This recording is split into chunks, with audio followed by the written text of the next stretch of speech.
Well, hello everybody. It's Dr. Carmen Bryan, and this is Car Chronicles. You guys doing all right? Okay, let's do this. Okay, you guys know I got a conference coming up July 27th in Atlanta, Georgia at the Marriott Marquis on Peachtree. So it's right in the middle, smack dab in the middle of Atlanta. And I want you guys to make sure that you register. Right now, I am doing the prelude. I'm preparing everybody for what we're going to be talking about at the conference. And what the conference title is Breaking Generational Cycles. Breaking generational trauma. And I've been doing some videos. We've been talking about it. And today I just wanted to discuss, coming from a family, a toxic family, many of you guys have, you watched your parents and narcissist parents, whether the mom or the dad, you watch them. They're very critical individuals. They're very pessimistic type people. They don't have anything good to say about anybody because remember, they're better than anybody else. But have you ever noticed that the more people talk about a person, the more you begin to realize how insecure they are? When you have nothing but time on your hands to talk about other people, like my pastor said, you don't have a life. If my name is in your mouth all the time and you're always talking about me, you don't have a life. My life has become your life. And so that's the same way with narcissist parents. They talk about people, they're very critical, and you notice that you're very critical. And then the crazy part about it is some kids come out with narcissistic personality disorder and some don't, but they're still very critical and they can't see how critical they really are. Very judgmental, very critical. They don't have anything positive. It's them. And then they're shocked when things happen to them that looks like what other people are going through because they're shocked that it's happening to them. It shouldn't be happening to me. It should be happening to you, but it shouldn't be happening to me. Another thing is when you're coming out of a toxic family like that, a narcissist family, a toxic family, you've never really been encouraged. You've never really been applauded. The only time, is that superficial applaud, that superficial, encouragement. It doesn't even feel like encouragement. And the only time they're encouraging you or they're applauding you is when you're making them look good. As long as you are succeeding, they're going to applaud you and make you, feel good about yourself because you're making them look good because they're the parent that has the kid that's gifted and talented and whatever. The moment you make a mistake or you fail at something, they don't pat you on your back and say, it's okay, you can try again. It's all right. You're not always going to win. You don't hear that part. You may hear things like you just need to try better. You have to work on perfection. You just have to try harder. And I don't understand why they'll invest in tutors and coaches and whatever in order to make you perfect to them because it makes them look perfect to other people. See, when you as a kid was succeeding, you were making them look good. And so you grow up with this perfectionism, and perfectionism, a lot of people brag about being a perfectionist, but that's not a good thing because perfectionism is rooted in fear of failing, fear of rejection. In your home, it wasn't unconditional love. Love was conditional because as long as you're doing something to make me look good, then I will give you love as a token or a reward. I'll throw you peanuts.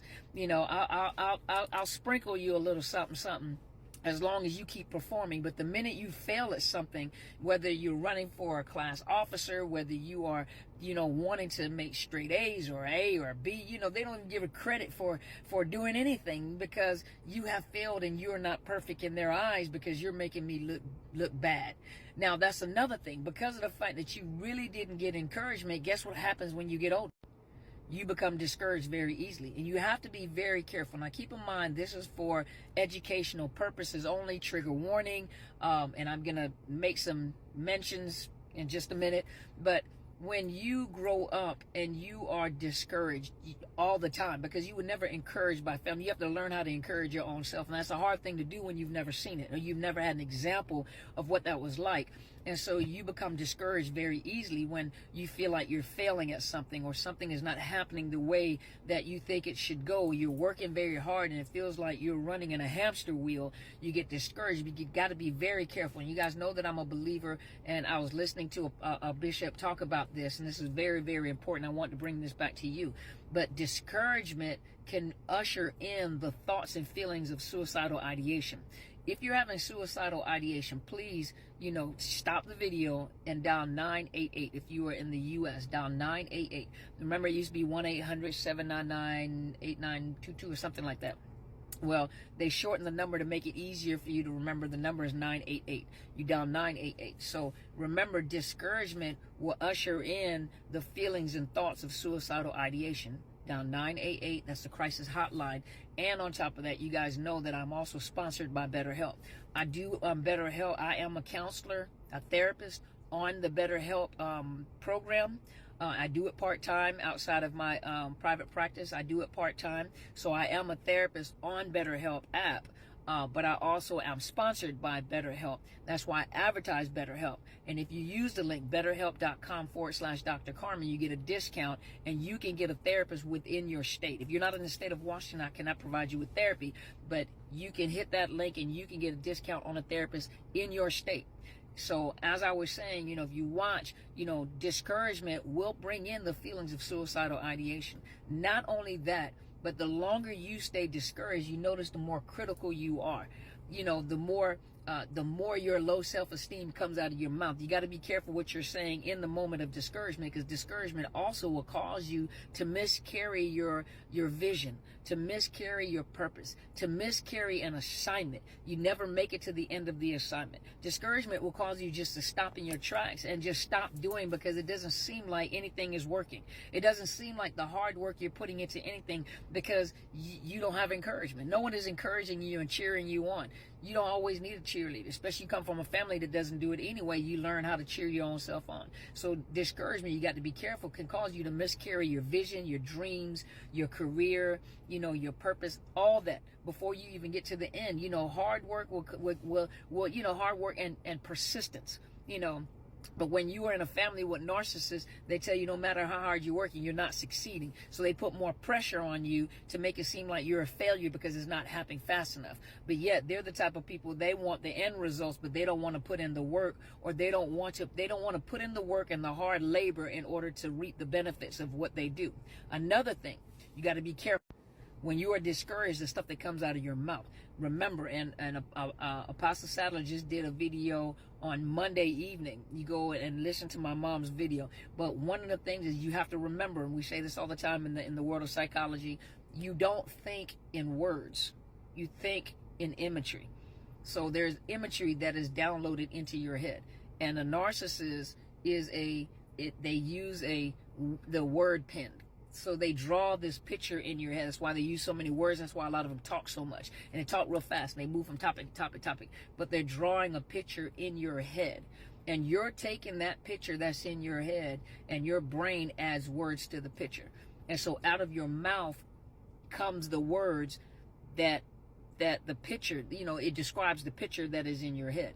And a lot of you, even in the moment of discouragement, you got to be careful what comes out of your mouth. Because your mouth and the words that come out of your mouth become the GPS system in your life. And you wonder why, and I have people, I think in words. No, you don't. You think in pictures. And then your brain assigns words to the pictures. And then out of your mouth comes, whatever's in your heart. And out of your mouth comes whatever image was in your head. And some of you got some old foul stuff going on in there. Some of you guys need therapy, I'm telling you. But you got to be careful what you say during your discouragement, because a lot of stuff that comes out of your mouth is stuff that was told to you by your parents, by your narcissist parents, your toxic parents. I can never be. It seems like I can never. It seems so far away. Everybody else can do it, but I can't. Be careful what comes out of your mouth, because your mouth and the words that come out of your mouth are the GPS system in your life. And then you wonder why all of a sudden those words take a life of their own and you're living what you have said. And then you're mad, but you drew the picture of where you were going. You drew the picture of your life. You're living wherever you are at right now is the life that you're living because of the words that you spoke. In your moment of discouragement and frustration and depression, you got to bridle that mouth. You got to be careful what comes out of your mouth. And on top of that, you have to understand the fact that with a narcissist, you're dealing with a blind predator. You're dealing with a blind predator that listens to every word and the frequencies that come out of your mouth. And you're drawing pictures of where they need to step in and where you are hurting. They're listening to you. They're listening to the frequency of your voice.